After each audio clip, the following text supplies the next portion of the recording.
Olá, meu nome é Rayane, eu sou psicóloga.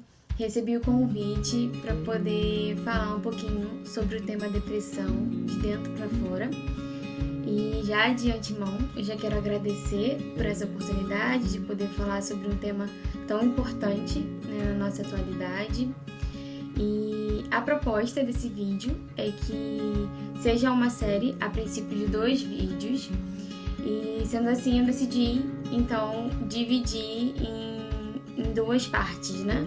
A primeira, em que a gente vai falar um pouquinho sobre as ideias básicas, né, da depressão, e no segundo vídeo a gente vai falar um pouco sobre as causas e também o sentido da vida. Antes de entrar no assunto especificamente, eu quero falar com vocês o seguinte, que a gente vai trazer aqui alguns assuntos, né, de ideias, conceitos sobre a depressão. No entanto, tem coisas que, se você está vivendo, né, o transtorno depressivo, se você foi diagnosticado com um transtorno depressivo ou conhece alguém, talvez tenha pontos aqui que eu vou falar e que não esteja dentro da tua realidade. E o que acontece? A depressão, ela tem, né, o transtorno depressivo tem vários tipos, né? Então, e o que diferencia delas, né? A diferença entre esses transtornos depressivos, eles estão ligados ao tempo, né, de cada um, ao momento e também a questão do que desencadeou esse transtorno, né? Então é um ponto que a gente precisa ter atenção, que para cada um deles vão ter sintomas, e por isso que eu quero falar aqui de conceitos básicos, né, de ideias básicas. E antes de mais nada, vamos diferenciar tristeza da depressão. Bom, o primeiro ponto e o mais importante é que a depressão, ela é uma doença e a tristeza, ela é uma emoção. Ficar triste faz parte da vida. Todas as pessoas vão passar por episódios de tristeza, né? E isso é natural. No entanto, tem um tempo limitado, né, que é diferente da depressão. Então, a tristeza, ela tem um período curto, né? E ainda assim, a gente não deixa de ver as coisas boas que acontecem na nossa vida, né? O que, ao contrário da depressão, a gente passa a não ter mais perspectiva de vida, a gente não consegue enxergar nada além do que a gente está vivendo, sofrendo, né? E os nossos problemas passam a ser grandes problemas ao ponto de interferir em todas as esferas da nossa vida. A depressão, ela é um transtorno afetivo e se caracteriza por uma tristeza profunda, intensa e de longa duração, conforme eu já expliquei um pouquinho, né? E o que acontece? Existem vários estados de humor, né? Mas o humor deprimido, que está totalmente relacionado à depressão, ele nos deixa sem desejo de fazer coisas, atividades que anteriormente eram satisfatórias, né? Então, coisas que nos davam prazer passam a não ter mais cor na nossa vida, passam a não ter mais graça.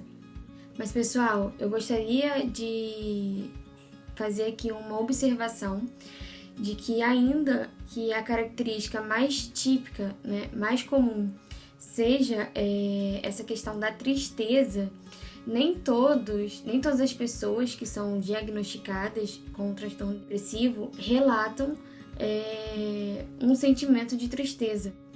E o que acontece? A pessoa, ela passa a ter a visão de si, do outro e do mundo modificada, né? Ela começa a ver os seus problemas, né, os problemas da sua vida, como uma grande catástrofe. E a falta de sentido, a angústia, o vazio, a insegurança e uma série de outras manifestações revelam, né, essa sensação de insatisfação vividas. E o sofrimento psíquico, ele submete o sujeito à impotência, à passividade, né, à dependência do outro para conseguir enfrentar e superar esse estado. E existem sintomas que são características muito comuns na depressão, né? Como, por exemplo, o sintoma cognitivo, que está relacionado à falta de concentração, à perda de memória, os sintomas afetivos, né, em relação à tristeza, em que a pessoa passa a ver a vida de forma vazia, sem graça, sem cor. Sintomas motivacionais, que é a perda de prazer por coisas gerais, né? Os sintomas comportamentais, que é a apatia, o choro, a redução no nível de atividades. Tem os sintomas que estão relacionados ao sono, o excesso ou a falta dele, né? Relacionado também à comida, à alimentação, ao apetite. Enfim, sintomas bioquímicos, imunológicos. E aí, por isso também que é importante que quando se encontra alguma dessas características, a importância da gente realizar um check-up, né, médico, um check-up de doenças físicas, porque tem algumas doenças que elas podem influenciar no transtorno depressivo, como problema na tireoide, alteração na tireoide, problemas com hormônio. Então, o ideal é que a gente também esteja sempre com o nosso check-up da saúde física em dia, para que a gente possa perceber cedo qualquer, problema que possa vir causar lá na frente. E caminhando já para o final do vídeo, vamos falar sobre o diagnóstico, né? O diagnóstico, ele é facilitado pelos sintomas.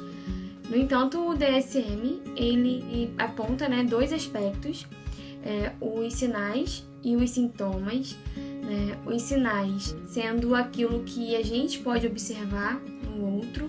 Então, se a pessoa tinha o hábito de fazer a barba e já há algum tempo não tem feito,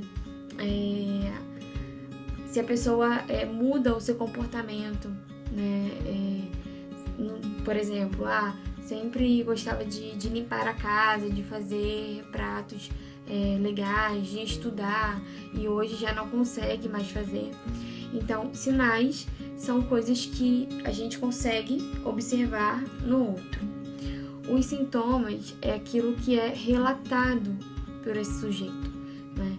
Então, se a pessoa ela fala sobre uma tristeza, pelo desânimo, né? Se ela relata desânimo, pensamentos negativos, são coisas que são relatadas pelo paciente, pela pessoa, né? E algo muito importante, não banalize a doença, nem para um lado nem para o outro. Já vamos fazer clara. O que acontece? A gente não pode banalizar aquela pessoa que foi diagnosticada com a doença, né? Desacreditando daquilo que ela está vivenciando, vivendo, né? E também a gente tem que tomar cuidado com o autodiagnóstico, porque uma interpretação inadequada, equivocada, ela pode prejudicar o possível tratamento, né? Então, a gente precisa ficar atento a isso, né, para que a doença ela não seja banalizada. Então é isso, eu espero vocês no próximo vídeo, que é tão importante ou até mais importante do que esse.